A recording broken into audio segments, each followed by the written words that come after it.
저는 올해 32살, 아내와 대학교 때부터 연애를 했고, 지금은 결혼한 지 3년이 되었습니다. 우리는 서로를 깊이 사랑했고, 결혼 후에도 작은 일들까지도 함께 공유하며 행복한 시간을 보냈습니다. 하지만 작년 예상치 못한 일이 일어났습니다. 아내가 첫 아이를 임신했을 때 우리는 그 소식에 무척 기뻤지만 아내의 고된 직장 생활 때문에 결국 유산이라는 아픔을 겪게 되었습니다. 그때 아내는 큰 상처를 받았고 몸과 마음이 모두 힘들어 보였습니다. 여보, 오늘 좀 어때요? 제가 조심스럽게 물었습니다. 아내는 창밖을 바라보며 깊은 한숨을 내쉬었습니다. 온몸에 힘이 없어요. 내가 몸을 좀 더 잘 챙겼더라면 달라졌을까 싶고. 그 말을 들었을 때 저는 가슴이 찢어지는 듯 했지만 그저 곁에서 지켜주는 것밖에 할 수 없었습니다. 아내는 그 일을 겪은 후 직장 생활도 이어가기 어려워졌고 결국 그만두게 되었습니다. 일을 그만두고 아내가 조금 좋아지길 바랬지만 그녀는 더욱 우울해졌습니다. 어느 날 우리 집 근처에 사는 아내의 친구 은희가 집으로 찾아왔습니다. 너무 힘들어 보인다. 우리 필라테스 같이 다닐래? 몸도 마음도 좀 풀어보는 거 어때? 라고 제안했죠. 처음에는 아내도 선뜻 나서지 못했지만 은희의 권유에 점점 마음이 열렸습니다. 그 후로 아내는 꾸준히 필라테스를 하며 조금씩 활기를 되찾기 시작했습니다. 어느 날 저녁 아내가 밝은 얼굴로 말을 걸었습니다. 여보, 오늘 필라테스 끝나고 기분이 정말 좋았어요. 몸도 가벼워지고 뭔가 조금씩 자신감을 되찾는 기분이에요. 정말 다행이네요. 당신이 다시 웃는 걸 보니까 나도 기분이 좋아요. 제가 웃으며 답했습니다. 우리는 어느 정도 유산의 상처에서 벗어나고 있었지만 여전히 아내의 마음속엔 그날의 아픔이 자리 잡고 있었습니다. 가끔 아내는 그날을 떠올리며 눈물을 흘렸고 저는 그럴 때마다 조용히 아내의 곁을 지키며 위로하곤 했습니다. 우리는 다시 아이에 대한 이야기를 나누게 되었고 둘 다 언젠가 다시 시도할 준비가 될 거라는 희망을 품기 시작했습니다. 하지만 그 시점에 저는 회사 업무로 인해 2주간 해외 출장을 가야 하는 상황이 생겼습니다. 아내는 처음에는 저와 떨어져 있는 걸 걱정했지만 잘 다녀와요. 저도 그동안 마음 정리하면서 시간을 보낼게요. 라며 차분히 응원해 주었습니다. 출장 기간 동안 아내에게 종종 연락을 하며 서로의 안부를 확인했습니다. 그리고 생각지도 못하게 출장 업무가 예상보다 빨리 해결되었고 저는 이틀이나 일찍 귀국할 수 있게 되었습니다. 아내에게는 말하지 않고 깜짝 서프라이즈를 해주고 싶어 새벽 비행기를 타고 돌아와 몰래 집으로 향했습니다. 아내가 놀라며 기뻐하는 모습을 상상하며 설레는 마음으로 문을 열었죠. 하지만 집에 도착했을 때 이상하게도 아내는 집에 없었습니다. 제가 도착한 시간은 오전 10시, 아내가 평소엔 밖에 나갈 일이 없는 시간이었기에 조금 의아해졌습니다. 필라테스가 있는 날도 아니었고 이 시간에 약속이 있다는 이야기도 듣지 못했거든요. 저는 우선 거실 소파에 가방을 내려놓고 전화를 걸었습니다. 벨이 울리지만 아내는 받지 않았습니다. 혹시 잠깐 나갔나?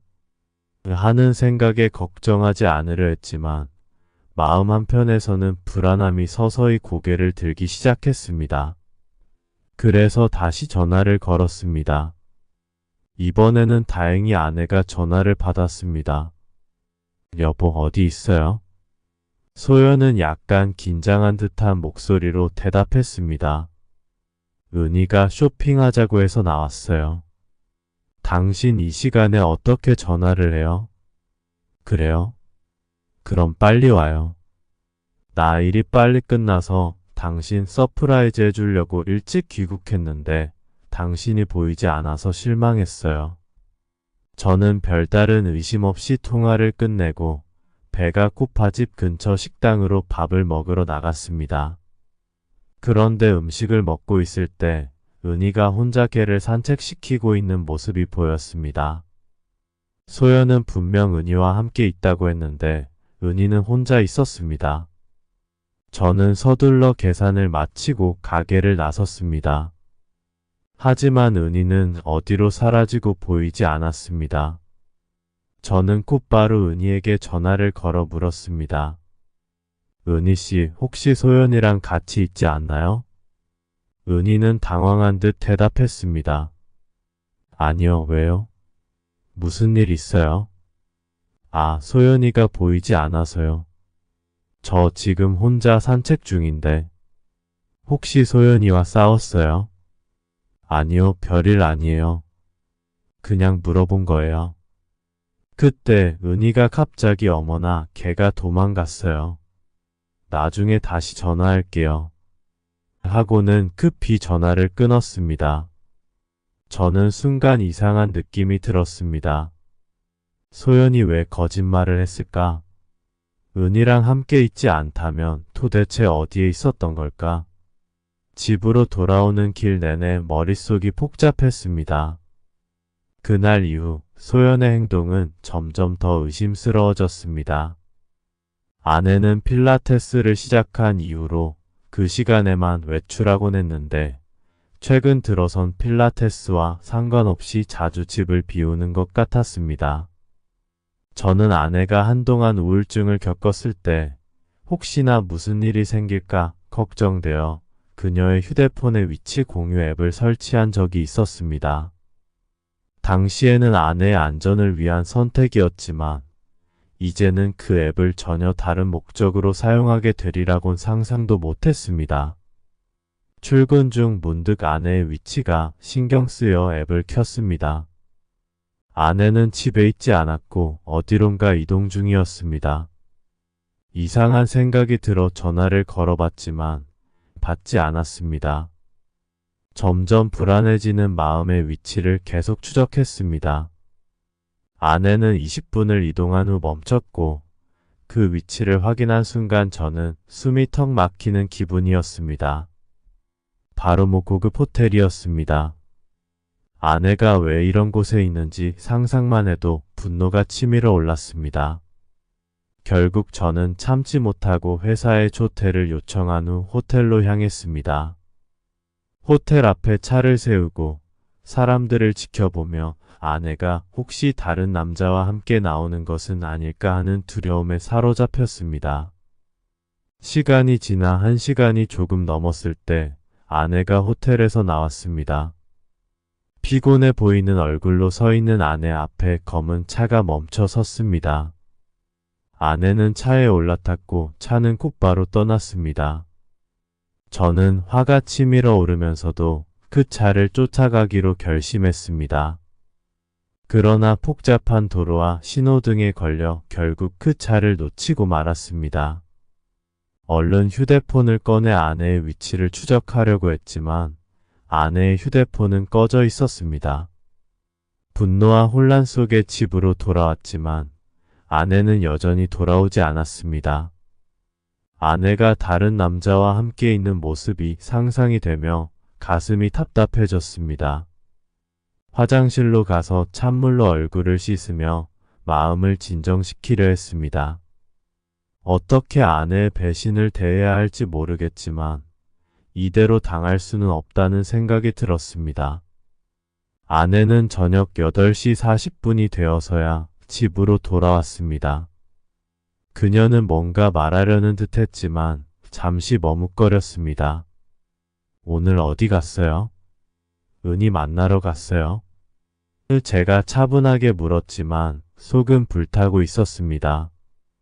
소연은 잠시 저를 바라보다가 제게 다가와 조심스럽게 팔을 감싸 안으며 말했습니다. 은희랑 필라테스 언니들이랑 저녁 먹었어요. 여보, 우리 아기 갖고 싶어요. 그 말에 저는 순간 멈칫했습니다. 아내의 그 말에 마음이 복잡해졌지만 방금 전에 보았던 장면들이 떠오르며 화가 더 치밀어 올랐습니다. 저는 조용히 아내를 밀치며 말했습니다. 오늘 너무 피곤해요. 나중에 이야기해요. 먼저 잘게요. 아내는 당황한 듯 잠시 저를 바라보았지만 더 이상 묻지 않았습니다. 저는 침대에 누워 아내의 진심이 무엇인지 그리고 이 상황을 어떻게 풀어나가야 할지 깊은 고민에 빠졌습니다. 분명한 것은 이대로 넘어갈 수 없다는 점이었습니다. 그날 밤 저는 아내가 잠든 틈을 타 조심스럽게 그녀의 휴대폰을 확인해 보려 했습니다. 하지만 비밀번호가 설정되어 있어 쉽게 열 수 없었습니다. 몇 번 시도하다가 포기하려던 찰나 갑자기 메시지가 도착했습니다. 내일 오후 같은 장소에서 봐. 라는 내용이었고 더 충격적인 건 검은 스타킹이라는 메시지였습니다. 그 순간 충격과 분노로 머리가 멍해졌습니다. 믿고 사랑했던 아내가 저를 배신했다는 사실이 머리를 떠나지 않았습니다. 휴대폰을 제자리로 돌려놓고 저는 마음을 가다듬었습니다. 어떻게 해야 할지 고민한 끝에 직접 진실을 확인하기로 했습니다. 다음날 아침 아내에게 아무렇지 않은 척 말했습니다. 오늘 회사에 중요한 일이 있어서 밤에 늦게 들어올 거예요. 아내는 제 셔츠의 칼라를 정리하며 부드러운 목소리로 말했습니다. 알겠어요. 운전 조심하고 너무 무리하지 말아요. 그 말을 들으니 순간 마음이 흔들렸습니다. 정말 이 모든 것이 사실일까? 혹시 내가 너무 과민하게 반응하는 걸까? 하지만 아내의 따뜻한 행동 뒤에 숨겨진 배신이 있을지 모른다는 생각에 저는 마음을 굳게 먹었습니다. 호텔에서 무슨 일이 벌어지는지 직접 확인하기로 결심했습니다. 그날 오후 저는 차를 몰고 어제 아내가 갔던 호텔 근처 주차장에 차를 세웠습니다. 호텔 맞은편 커피숍에 자리를 잡고 커피를 주문한 후 호텔 입구를 감시하기 시작했습니다. 한참 동안 기다렸지만 아내의 모습은 보이지 않았습니다. 이때 아내에게서 전화가 걸려왔습니다. 여보, 회사예요. 많이 바빠요. 걱정돼서 전화했어요. 너무 무리하지 마요. 저는 잠시 망설이다가 차분하게 대답했습니다. 네, 알겠어요. 고마워요, 여보. 아내의 말은 다정했지만 저는 그녀가 제 위치를 확인하려는 수작이라는 생각이 들었습니다. 그래도 저는 침착하게 호텔 입구를 계속 지켜보았습니다. 하지만 시간이 지나도 아내는 나타나지 않았습니다. 순간 메시지에서 언급된 같은 장소가 다른 곳일 수도 있다는 생각이 들었습니다. 저는 다시 휴대폰 위치 추적 기능을 켰습니다. 그 순간 아내의 위치가 집에 있음을 확인하고 화가 치밀어 올랐습니다. 같은 장소가 집이라니 아내가 그 남자를 집으로 데려온 것인가? 저는 급히 차를 몰고 집으로 돌아갔습니다. 집에 도착해 조용히 문을 열고 들어가니 집 안은 매우 조용했습니다. 혹시나 하는 마음에 안방 문 밖에서 귀를 기울였지만 아무 소리도 들리지 않았습니다. 문을 힘주어 열어보니 방 안은 텅 비어 있었고 침대 머리맡에 아내의 휴대폰이 놓여 있었습니다. 시간은 이미 오후 6시 반을 넘어가고 있었습니다. 어쩔 줄 몰라 은희에게 전화를 걸었습니다. 은희 씨, 소연이랑 같이 있어요? 은희는 당황한 목소리로 대답했습니다. 아니요, 저 지금 부모님 집에 있는데요. 무슨 일 있어요?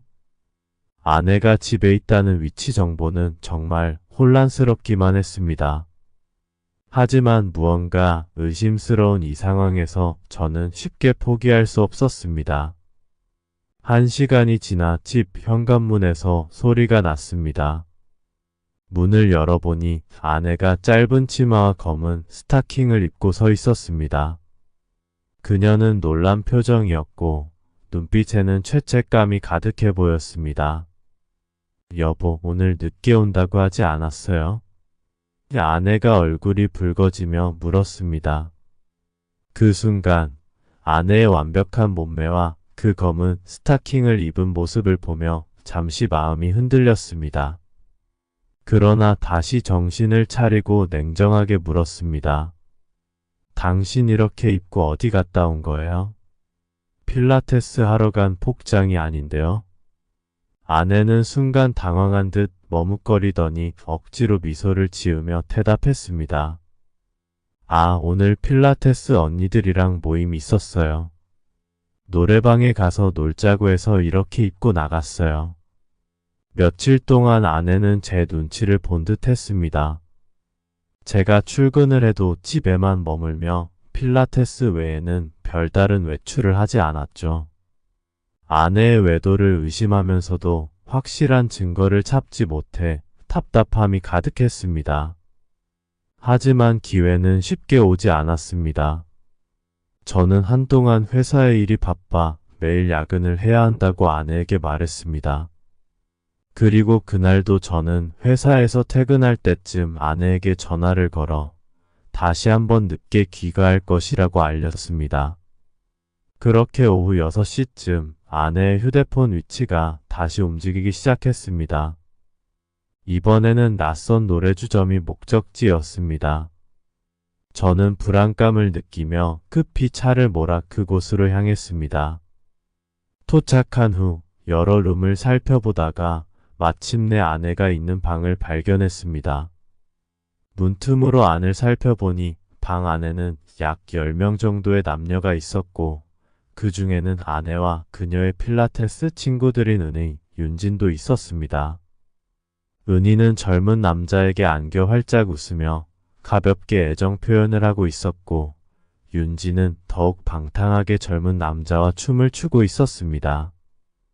윤진은 미혼이기에 그럴 수도 있다고 생각했지만 나머지 여자들은 대부분 유부녀들이었습니다. 그들의 모습을 보니 생각보다 더 큰 충격이 다가왔습니다. 그동안 남자들만 이렇게 노는 줄 알았는데 여자들도 이런 곳에서 이렇게 논다는 사실이 저를 놀라게 했습니다. 그리고 그 구석에서 아내는 젊은 남자와 즐겁게 대화하며 술을 마시고 있었습니다. 겉으로는 그저 가볍게 이야기하는 것처럼 보였지만 그들의 미묘한 몸짓과 표정은 저를 불안하게 했습니다. 제가 방으로 들어가 모든 걸 끝내려는 찰나 그 남자가 아내의 볼에 키스를 했습니다. 아내는 가볍게 그의 어깨를 치며 부끄러운 듯 웃었습니다. 그 모습은 제가 결혼 후 단 한 번도 보지 못했던 아내의 모습이었고 가슴 속에서 분노가 폭발하려고 했습니다. 이 순간 모든 걸 폭로하고 싶었지만 오히려 아내의 진짜 모습을 더 보고 싶다는 생각에 손을 멈췄습니다. 그저 상황을 더 지켜보기로 마음을 먹고 차로 돌아와 담배를 피우며 고민에 빠졌습니다.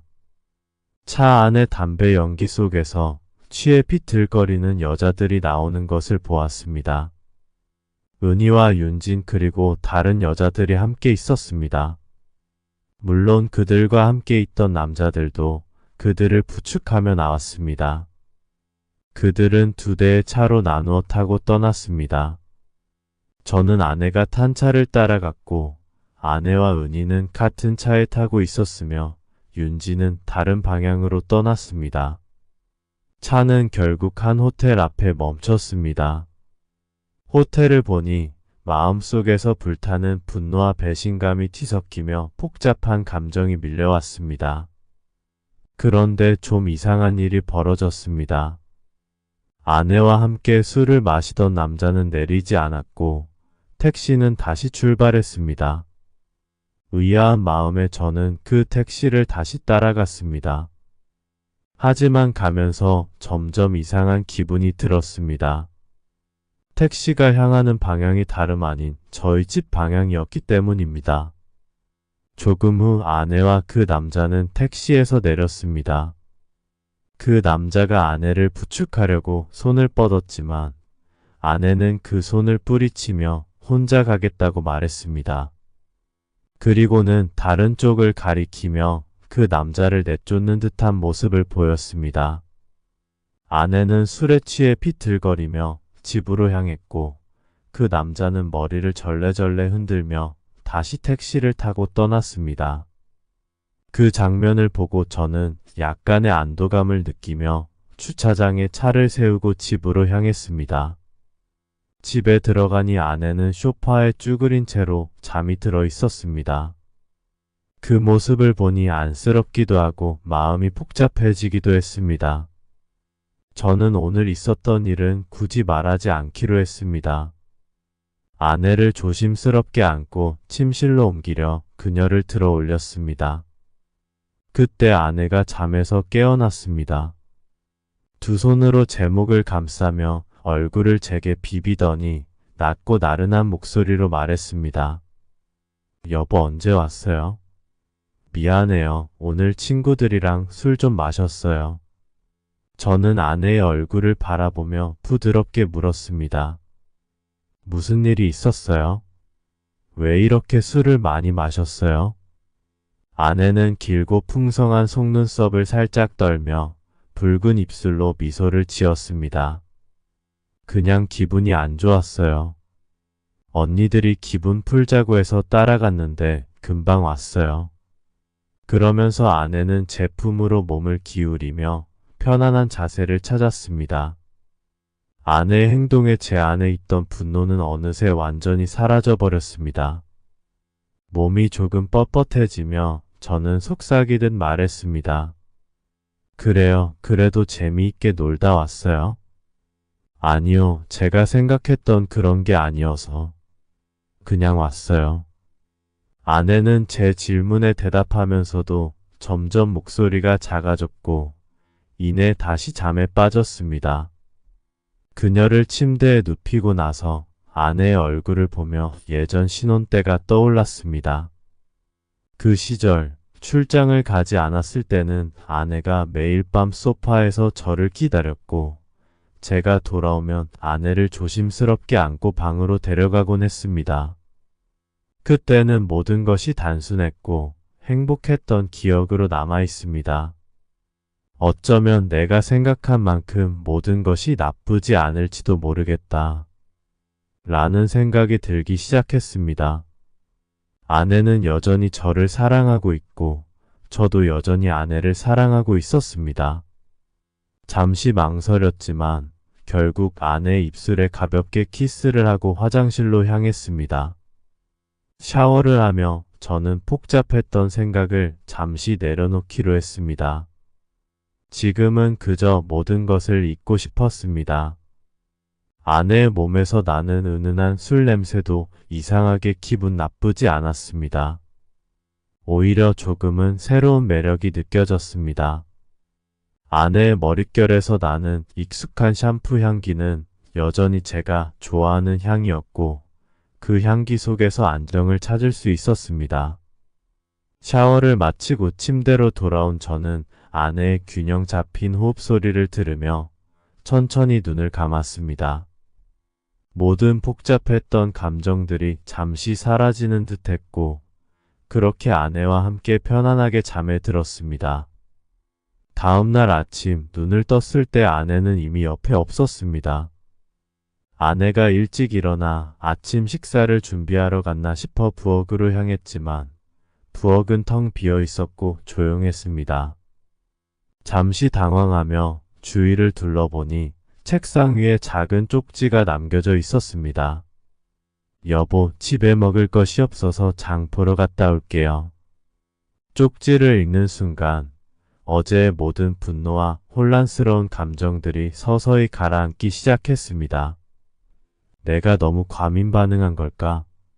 라는 생각이 머리를 스치면서도 여전히 불안감은 완전히 사라지지 않았습니다. 아내에게 전화를 걸었지만 2번 울리다가 이내 끊어졌습니다. 그 순간 다시 가슴 한편에 불안함이 피어오르기 시작했습니다. 아내가 왜 바로 전화를 받지 않았지? 무슨 일이 있는 건가? 불안한 마음에 얼른 옷을 갈아입고 우리가 자주 가는 마트로 향하려고 했습니다. 그런데 그때 현관문이 열리는 소리가 들렸습니다. 여보, 일어났어요? 아내가 밝은 목소리로 인사하며 들어왔습니다. 아내는 아무렇지도 않은 듯 행동했지만 오늘 그녀의 모습은 평소와는 조금 달라 보였습니다. 어제의 피곤함과는 달리 오늘의 아내는 화사하고 활기찬 모습이었습니다. 아내의 입술에 미소가 번졌고 입고 있는 옷도 어제와는 달리 깔끔하고 단정했습니다. 오늘은 출근 안 해요? 아내는 여유로운 미소를 지으며 물었습니다. 저는 그녀를 바라보다가 잠시 멈칫했습니다. 여느 때와 다르게 편안하고 활기찬 아내의 모습을 보며 혼란스럽던 감정들이 조금씩 사라졌습니다. 피곤해서 오늘은 그냥 하루 집에서 쉴 생각이에요. 저는 아내에게 다가가 그녀를 부드럽게 안았습니다. 아내의 따뜻한 체온이 느껴지자 마음속의 불안감도 조금씩 누그러지는 것 같았습니다. 아내는 가볍게 웃으며 저를 향해 팔을 감쌌습니다. 여보, 어제는 정말 미안해요. 괜히 술을 많이 마셔서 아내가 작게 속삭였습니다. 저는 아내의 머리 위에 손을 얹으며 대답했습니다. 괜찮아요. 그냥 너무 무리하지 않았으면 좋겠어요. 당신이 피곤해 보였거든. 아내는 저를 바라보며 천천히 고개를 끄덕였습니다. 어쩌면 제가 너무 민감하게 반응한 걸지도 모른다는 생각이 들었습니다. 아내는 그저 친구들과의 시간을 보내며 잠시 기분을 풀고 싶었을 뿐일지도 모릅니다. 아내의 밝은 표정을 보니 저 역시 모든 걸 자연스럽게 받아들여야겠다는 생각이 들었습니다. 오늘 데이트할까요? 밖에 나가서 맛있는 것도 먹고. 제가 제안하자 아내는 환하게 웃으며 고개를 끄덕였습니다. 그렇게 우리는 오랜만에 평범하고 따뜻한 하루를 보내기로 하고 집을 나섰습니다. 손을 맞잡고 함께 시간을 보내며 어제의 의심과 불안은 점차 사라져갔습니다. 먼저 근처의 아늑한 레스토랑에서 점심을 먹었습니다. 오랜만에 둘이 외식을 하는 자리였지만 어색함은 없었습니다. 아내는 밝고 활기차게 이야기를 이어갔고 저 역시 그동안 쌓였던 긴장이 서서히 풀리기 시작했습니다. 여보, 이 파스타 정말 맛있어요. 한번 먹어봐요. 아내가 포크에 파스타를 돌돌 말아 저에게 건네주며 미소 지었습니다. 정말 맛있네. 오랜만에 이렇게 외식하니까 기분도 좋고. 아내는 고개를 끄덕이며 맞아요. 이렇게 여유롭게 시간을 보내는 게 얼마만인지 모르겠어요. 그동안 너무 바쁘고 피곤했잖아요. 라고 말했습니다. 식사를 마친 후 우리는 영화관으로 향했습니다. 평소엔 잘 보지 않던 로맨틱 코미디를 선택했는데 아내가 워낙 좋아하는 장르였기에 저도 함께 즐길 수 있었습니다. 영화 내내 아내는 가끔 제 손을 꼭 잡고 웃으며 영화를 즐겼고 그 모습을 보니 저도 덩달아 행복해졌습니다. 영화가 끝난 후 우리는 저녁 시간이 되기 전 호수가 있는 공원으로 향했습니다. 날씨는 선선했고 해가 지기 직전에 노을이 공원을 황금빛으로 물들이고 있었습니다. 아내와 나란히 걷다 보니 이 순간만큼은 모든 걱정과 의심이 사라지는 것 같았습니다. 여보, 우리 이렇게 산책하니까 예전 생각나지 않아요? 아내가 물었습니다. 나죠. 신혼 때 자주 왔던 곳이잖아요. 그때도 여기서 손잡고 걸었었는데 그땐 정말 아무 걱정도 없었는데 지금도 그렇지만 그때는 모든 게 새롭고 설레었죠. 아내는 제 손을 꼭 잡고 살짝 기대며 말했습니다. 그녀의 손끝에서 전해지는 따뜻함과 안정감이 마음 깊은 곳까지 스며들었습니다. 우리가 함께했던 시간들, 신혼 시절의 행복한 순간들이 머릿속을 스쳐 지나갔습니다. 여보 고마워요. 이렇게 함께 있어줘서. 아내가 작게 속삭였습니다. 저는 아내를 바라보며 부드럽게 대답했습니다. 나도 고마워요. 이렇게 당신과 함께하는 시간이 정말 소중하고 좋아요. 저녁이 되면서 우리는 공원 근처의 작은 카페에 들러 따뜻한 커피를 한 잔 마셨습니다. 공원을 둘러보며 더 이상 불안감에 사로잡히지 않고 지금 이 순간의 평온함과 행복을 느꼈습니다. 아내와 함께 걷고 대화하고 웃는 이 시간이 얼마나 소중한지 깨달았습니다. 그렇게 호숫가를 걸으며 우리는 오랜만에 여유롭고 행복한 하루를 마무리했습니다. 돌아오는 길, 아내는 제 어깨에 기대어 잠시 눈을 감았습니다. 저는 그런 아내를 조용히 바라보며 미소 지었습니다.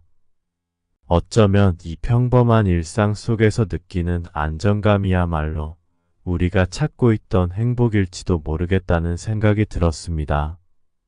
그 후 어느 날 저는 평소처럼 회사 일에 몰두하고 있었습니다.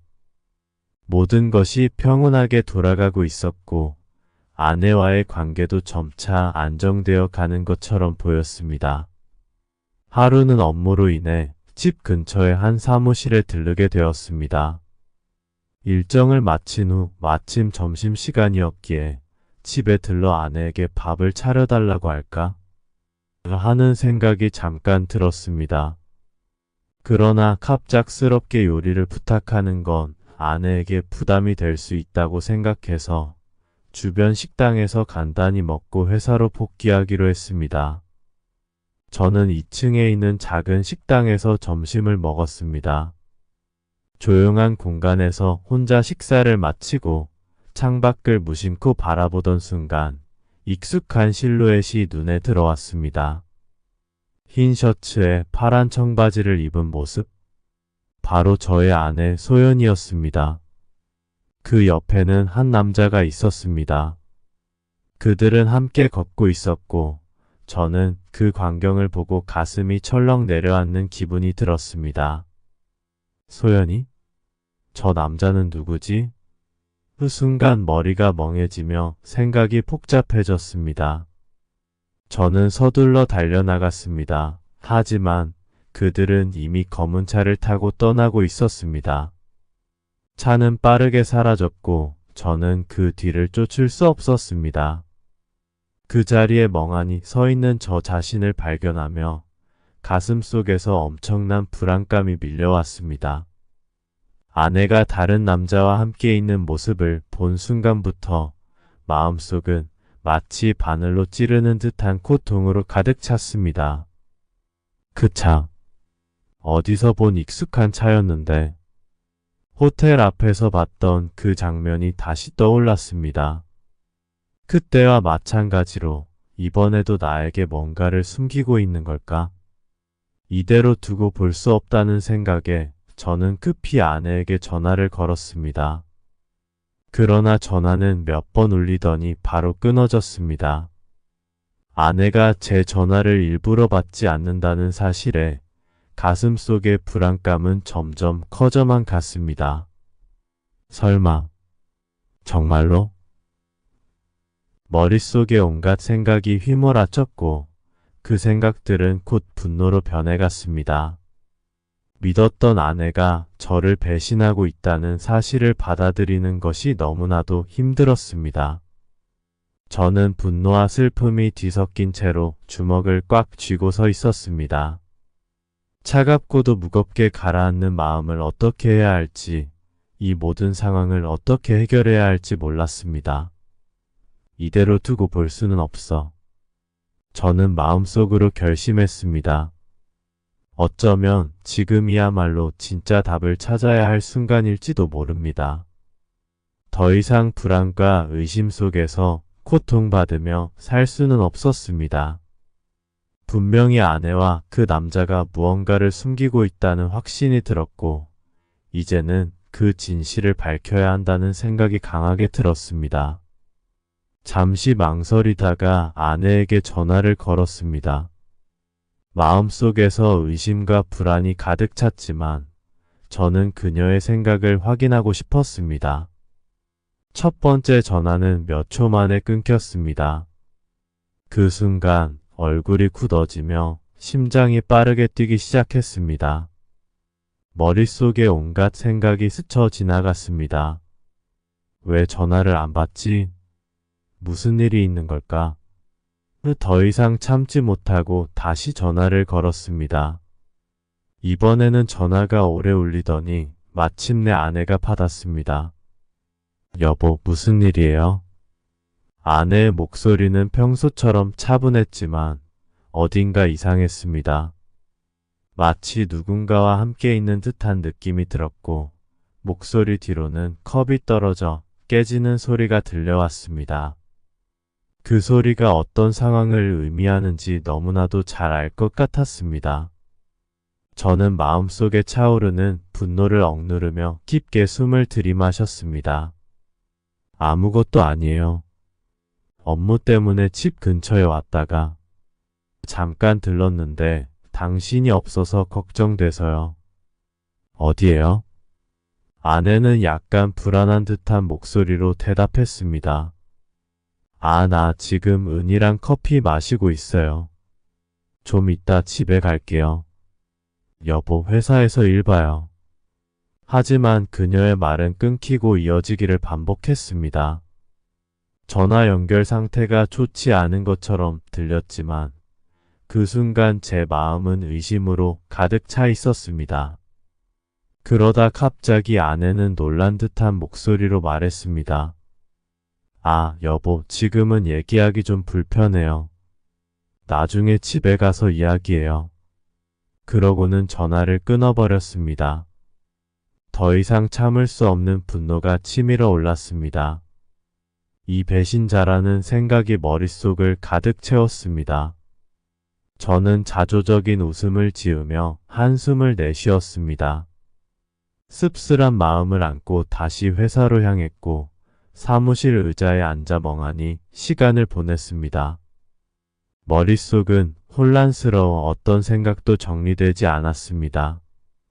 그저 의심과 분노, 슬픔이 섞인 감정 속에서 정신을 차릴 수가 없었습니다. 얼마나 시간이 흘렀는지 모른 채 멍하니 있는데 책상 위에 놓인 휴대폰이 울리기 시작했습니다. 화면을 보니 아내의 번호가 뜨고 있었습니다. 저는 무표정한 얼굴로 잠시 전화를 응시했습니다. 이제 뭐라고 변명할까? 라는 생각이 들었지만 무의식적으로 전화를 받았습니다. 여보? 아내의 목소리는 매혹적이었고 약간 나른한 느낌이었습니다. 아까 신호가 안 좋았어요. 여보, 내가 집에 없어서 실망했죠.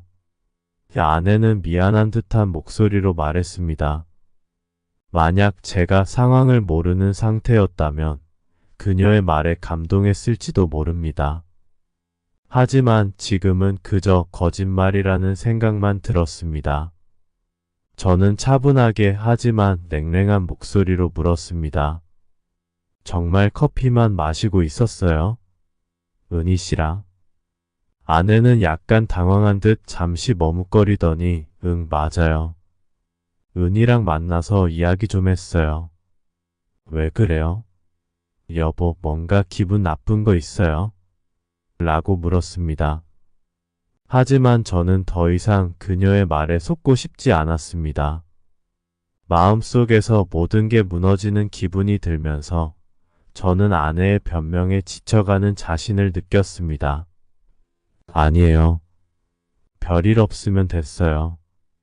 그 순간 아내의 목소리가 조금 더 나른해지며 여보, 우리 나중에 맛있는 거 먹으러 가요. 내가 요즘 너무 당신을 못 챙겼죠? 미안해요. 라고 했습니다.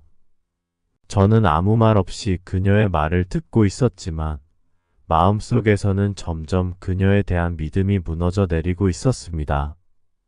아내의 이상한 태도와 모호한 답변이 머릿속을 어지럽혔고 더 이상 불안과 의심 속에서 헤매고 싶지 않았습니다. 그래서 곧바로 은희에게 전화를 걸었습니다. 전화를 받은 은희는 약간 짜증 섞인 목소리로 말했습니다. 요즘 왜 이렇게 자주 전화해요? 저 감시하는 거예요? 은희는 아내와 매우 친한 사이였고 평소에 저와도 장난을 많이 치곤 했습니다. 그녀가 진심으로 화를 내는 건 아니었기에 저는 마음을 다잡고 가볍게 웃으며 대답했습니다. 그래, 감시 중이야. 하지만 당신이 아니라 아내를 감시하는 거예요.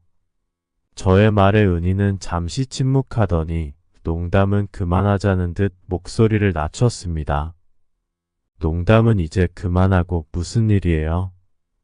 은희의 목소리 뒤에서는 어딘가 시끄러운 소리가 들려왔습니다. 갑자기 의심이 생기기 시작했습니다. 아내와 은희가 정말로 함께 있긴 한 걸까? 아내는 정말 커피를 마시고 있는 걸까?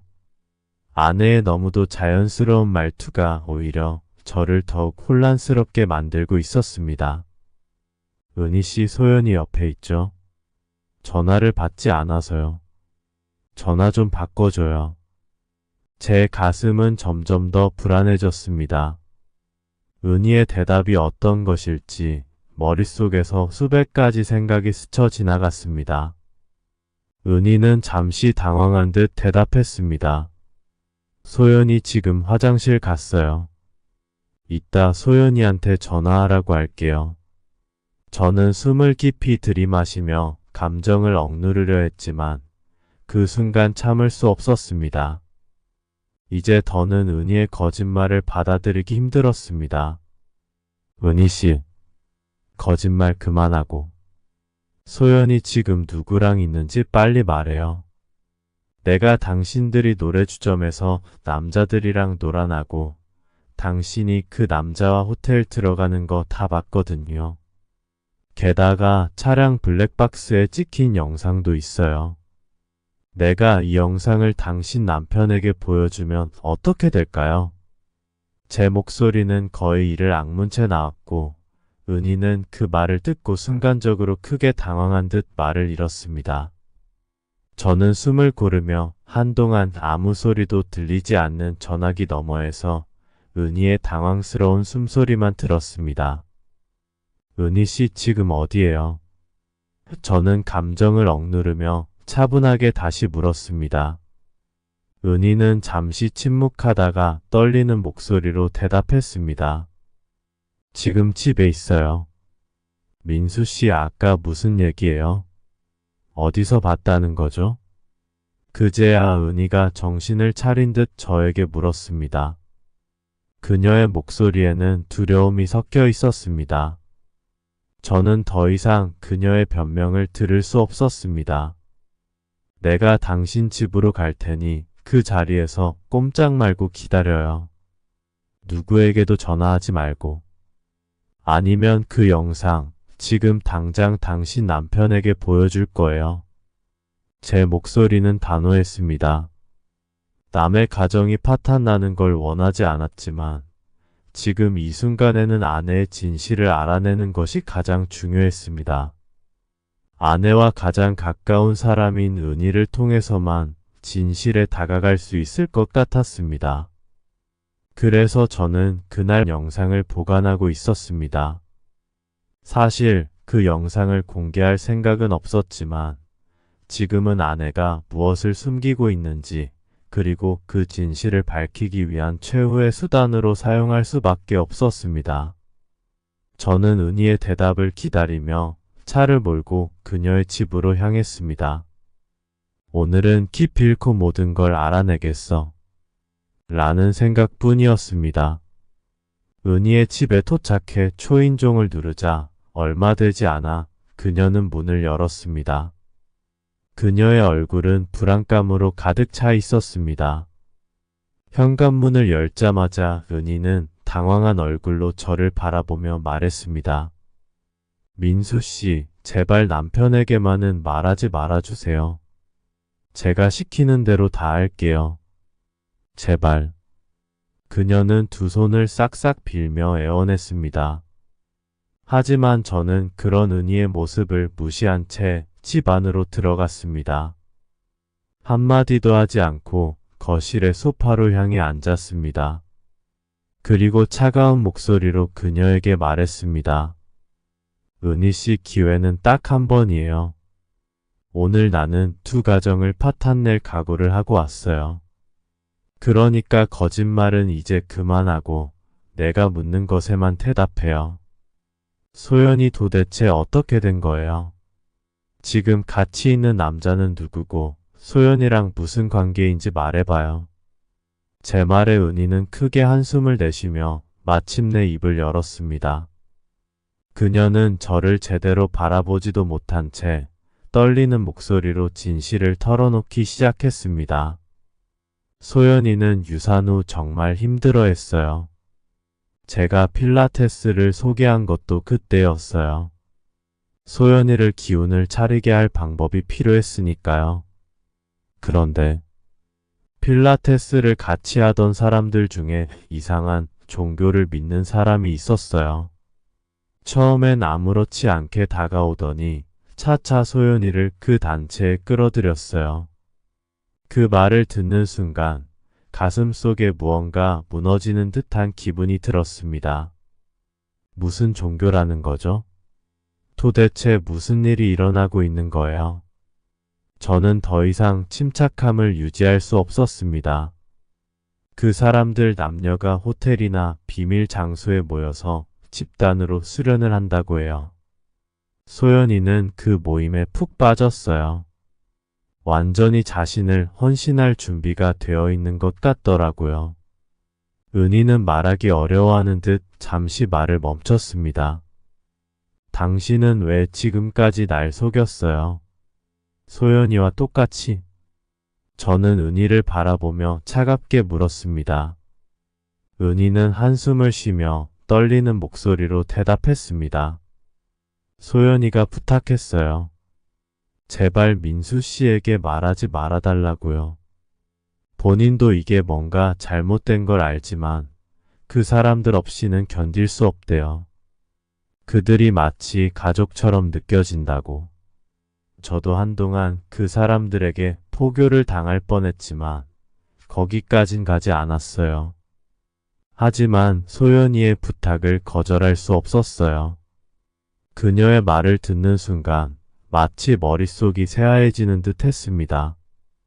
제가 알고 있던 아내, 저와 함께했던 그 소연이가 이렇게까지 변해버렸다는 사실이 믿어지지 않았습니다. 그 단체가 소연이의 삶을 완전히 장악해버린 것이었죠. 머릿속에서는 이 사실을 어떻게 받아들여야 할지 혼란스러웠습니다. 소연이의 행동을 이해하려고 애써 보았지만 점점 더 분노와 슬픔이 밀려들었습니다. 은희 씨, 이게 전부인가요? 저는 숨을 가다듬고 물었습니다. 은희는 고개를 끄덕이며 네, 이게 전부예요. 그 이상은 저도 잘 몰라요. 그 안에서 어떤 일이 일어나는지는 저도 알 수 없어요. 다만 소연이가 저에게 부탁했을 뿐이에요. 저는 더 이상 은희와 대화를 이어가고 싶지 않았습니다. 사실을 알아낸 순간 마음속에서 모든 것이 무너져 내렸습니다. 아내가 저에게 거짓말을 하고 다른 사람들과의 비밀스러운 관계 속에서 무언가를 감추고 있다는 그 사실만으로도 충분히 고통스러웠습니다. 집으로 돌아가는 길 내내 마음속은 복잡했습니다. 이제 어떻게 해야 할까? 소연이는 내가 알던 그 소연이가 맞는 걸까?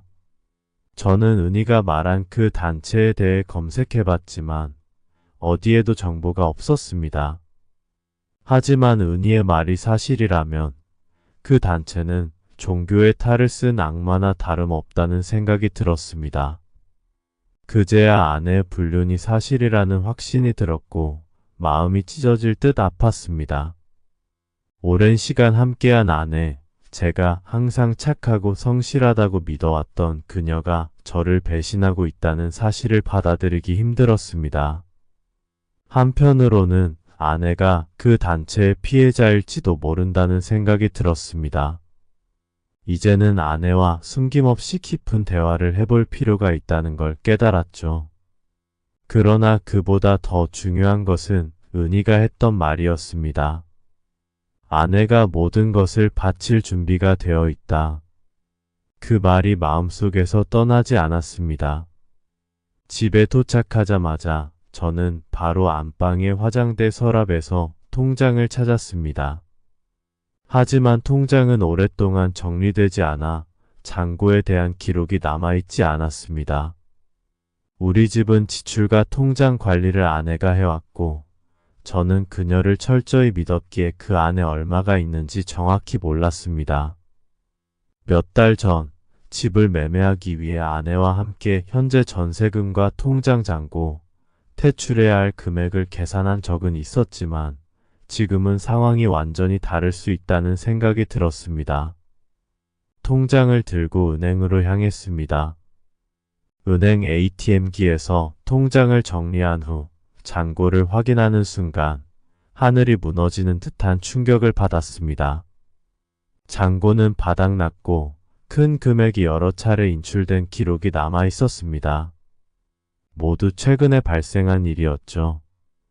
아내는 예전에는 큰 금액을 인출할 때 항상 상의했지만 이번에는 아무 말도 없이 돈을 모두 인출했습니다. 화가 치밀어 올랐고 머릿속은 혼란스러워졌습니다. 마치 수많은 벌들이 제 머릿속에서 윙윙거리는 것처럼 말이죠. 집으로 돌아와 소파에 앉아 아내가 오기를 기다렸습니다. 시간이 흐르고 어두워졌지만 아내는 오지 않았습니다. 불도 켜지 않은 채로 저는 멍하니 소파에 앉아 그녀가 들어오기를 기다렸습니다. 저녁 9시가 되었을 때 현관문이 열리는 소리가 들렸습니다. 현관을 바라보며 아무 말 없이 그쪽을 응시했습니다. 아내가 현관에 들어서며 거실에 불을 켜는 순간 저를 보고 깜짝 놀란 표정을 지었습니다. 여보, 깜짝이야. 왜 불도 안 켜고 그러고 있어요? 무슨 일 있어요? 그녀의 말에 속으로 참 뻔뻔하다는 생각이 들었습니다. 아직도 저에게 아무 일 없다는 듯 행동하는 모습이 믿기지 않았습니다. 저는 무거운 침묵 속에서 그녀를 빤히 바라보다가 손에 들고 있던 통장을 그녀에게 던졌습니다. 통장은 바닥으로 떨어졌고 아내는 얼른 그것을 주우려 했습니다. 그때 오랫동안 말을 하지 않아 목이 잠겨있던 저는 간신히 입을 열 수 있었습니다. 이 통장의 돈은 다 어디로 갔어요? 나한테 할 말 없어요? 제 목소리는 떨리고 있었지만 감정을 억누르려 애쓰고 있었습니다. 아내는 잠시 멈칫하더니 통장을 손에 쥔 채로 고개를 숙였습니다. 얼굴은 당황한 듯 보였지만 눈빛은 복잡한 감정으로 가득 차 있었습니다. 여보, 미안해요. 정말 미안해요. 그녀의 목소리는 떨리고 있었습니다. 이렇게 큰 돈을 다 어디에 쓴 거예요? 빨리 말해봐요. 저는 더 이상 참을 수 없어 차갑게 아내를 추궁했습니다. 아내는 잠시 눈을 감고 깊이 숨을 내쉬더니 마침내 입을 열었습니다. 여보, 그 돈 신에게 바쳤어요. 신이 저를 고통에서 구해줄 거라고 했어요. 그녀의 눈은 반짝이며 확신에 차 있었습니다. 저는 그 말을 듣는 순간 차가운 충격이 가슴을 찌르는 듯 했습니다. 말문이 막혔고 아내의 표정을 보며 무슨 말을 해야 할지 몰랐습니다.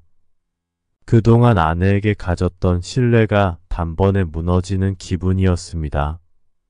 아내와 함께했던 기억들이 혼란스럽게 얽히고 눈앞에 그녀가 과연 내가 알던 그 소연 씨가 맞는지 의문이 들었습니다. 이 상황이 어떻게 여기까지 왔는지 이해할 수 없었습니다. 여보, 제발 정신 좀 차려요. 저는 애써 차분하게 말을 꺼냈습니다. 그 사람들이 당신을 속이고 있는 거예요. 그 단체 좀 이상하지 않아요? 제발 숨기지 말고 나랑 대화 좀 해요. 제 말을 들은 아내는 갑자기 표정이 굳어졌습니다. 그녀는 갑자기 목소리를 높이며 흥분했습니다. 그만해요. 당신이 뭘 알아요? 우리 단체를 부정하는 소리 그만해요. 입 조심해요. 아님 벌 받게 될 거예요. 그 순간 저는 큰 충격을 받았습니다. 제가 알던 차분하고 합리적인 아내는 온데간데 없고 마치 다른 사람이 되어버린 듯 했습니다. 그동안 쌓아왔던 우리의 관계와 믿음이 이렇게 빠르게 무너져가는 모습에 마음이 찢어질 듯 했습니다. 여보, 제발 그 사람들 말 믿지 마요. 그 단체는 당신을 이용하고 있어요. 당신의 마음, 그리고 우리 재산까지 다 빼앗아가는 거예요. 그 돈, 우리가 힘들게 모은 거잖아요. 그 돈 모으려고 우리 천사도 잃었고요. 저는 더 이상 감정을 억누르지 못하고 목소리를 높였습니다. 그게 무슨 신이에요? 당신이 고통받을 때 도와준다고 하면서 왜 돈을 요구해요? 진정한 신이라면 그런 걸 요구하지 않겠죠. 아내는 제 말을 듣고 더 흥분한 듯 두 손을 불끈 쥐고 있었습니다. 그녀의 눈은 차가운 분노로 가득 차 있었고 그 모습을 보는 것이 너무 낯설었습니다. 당신은 아무것도 몰라요. 내가 얼마나 힘들었는지, 그 사람들이 나를 얼마나 도와줬는지 알지도 못하면서 무슨 말을 하는 거예요? 나한테 그만 참견해요. 그 말을 듣는 순간 저는 하늘이 무너져 내리는 기분이었습니다. 더 이상 아내에게 다가갈 수 없다는 생각이 들었습니다. 그녀는 이미 너무 멀리 가버렸고 저의 손이 닿지 않는 곳에 있었습니다. 여보. 저는 깊게 한숨을 내쉬며 힘겹게 말을 이었습니다. 당신이 힘들었다는 거 나도 알아요. 하지만 그 사람들은 당신의 고통을 이용하고 있는 거예요. 내가 앞으로 더 잘해줄게요. 거기서 나와요. 우리 연애 때처럼 다시 시작해요. 하지만 아내는 제 말에 반응하지 않았습니다. 오히려 차갑게 저를 바라보며 고개를 저었습니다. 난 이미 결심했어요. 더 이상 당신 말 듣고 싶지 않아요. 그 말을 끝으로 아내는 방으로 들어가 문을 닫아버렸습니다. 아내와의 대화는 이제 더 이상 통하지 않았고 그녀는 이미 제 곁을 떠나버린 것처럼 느껴졌습니다. 방문 앞에서 한동안 서 있다가 저는 천천히 뒤돌아 거실로 향했습니다. 머릿속은 온갖 복잡한 생각들로 가득 차 있었고 가슴은 텅 비어버린 것 같았습니다. 아내의 변해버린 태도와 그 차가운 말투를 떠올리며 깨달았습니다. 저와 그녀의 인연은 여기까지인 것 같았습니다. 하지만 마음속 깊은 곳에서는 아직도 아내와 대화하고 싶다는 작은 미련이 남아 있었습니다. 우리가 함께 쌓아온 시간과 정을 이렇게 허무하게 끝내고 싶지 않았기 때문입니다. 한동안 그런 생각에 빠져 새벽까지 고민하다 결국 지쳐 소파에서 잠이 들었습니다. 아침에 눈을 떠보니 이미 출근 시간이 지났습니다. 사실 출근할 마음도 나지 않았습니다. 중요한 건 아내와의 대화였죠. 저는 안방으로 향했습니다. 아내와 다시 한번 제대로 얘기하고 싶었습니다. 그런데 안방문이 열려 있었고 아내는 보이지 않았습니다. 심지어 붙박이장 문도 활짝 열려 있었고 아내의 옷과 물건들이 전부 사라져 있었습니다. 아내가 짐을 싸고 집을 떠난 것입니다. 그 자리에 서서 멍하니 빈 방을 바라보았습니다. 기가 막혔고 더 이상 할 말이 없었습니다. 아내가 정말로 미쳤다는 생각밖에 들지 않았습니다. 그 후로 아내는 돌아오지 않았습니다. 아내에게 계속 전화를 걸었지만 계속 꺼진 상태였기에 결국 실종 신고까지 하려 했습니다. 하지만 경찰에서는 실종 성립이 되지 않는다고 했습니다. 법적인 조언을 듣기 위해 변호사를 찾아갔지만 법적으로는 해결할 방법이 없다고 하더군요. 제가 그토록 화가 났던 헌금 문제도 아내가 자발적으로 기부한 돈이었기 때문에 돌려받을 수 없다는 것이었습니다. 소송을 해도 승소 가능성이 낮다고 했습니다. 변호사는 현재로서는 전세금을 제가 가져가는 걸로 아내와 협의 이혼을 하는 게 최선이라고 조언해 주셨습니다. 이미 지쳐있던 저는 더 이상 버틸 수 없었습니다. 아내의 친한 친구인 은희와는 연락이 될 것이기에 저는 은희에게 이혼 서류를 대신 전해달라고 부탁을 했습니다. 그렇게 아내와 합의하에 이혼을 하게 되었습니다. 이혼 서류에 도장을 찍는 마지막 순간 저는 아내를 마지막으로 봤습니다. 그녀의 표정은 차가웠고 더 이상 대화할 필요도 없다는 듯 했습니다. 그 후로 저는 그녀를 다시는 볼 수 없었습니다. 저는 이제 모든 것을 정리하고 새로운 시작을 하려고 합니다. 오늘의 사연은 여기까지입니다. 구독, 좋아요, 알림 설정 부탁드립니다. 감사합니다.